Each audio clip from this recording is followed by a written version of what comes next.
তো ফ্রেন্ডস, এখন রয়েছি আমি আমার গ্রামে। তো আজকে হচ্ছে পৌষ সংক্রান্তি।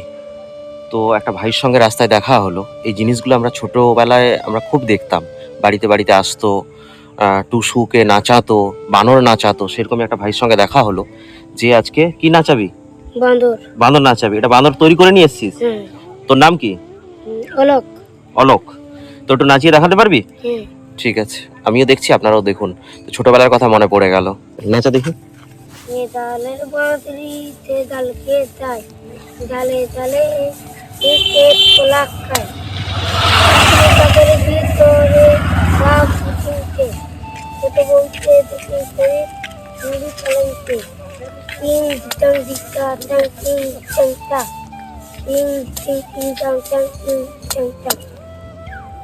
ঠিক আছে, খুব ভালো হয়েছে। কিছু খেয়েছিস সকালে? কিছু খাসনি? আমি তোকে কিছু টাকা দিচ্ছি, তুই খেয়ে নিবি, ঠিক আছে? এই টাকাটা দিচ্ছি, তুই কিছু খেয়ে নিবি, ঠিক আছে? আর ভালো থাকবি। পড়াশোনা করিস তো? ঠিক আছে।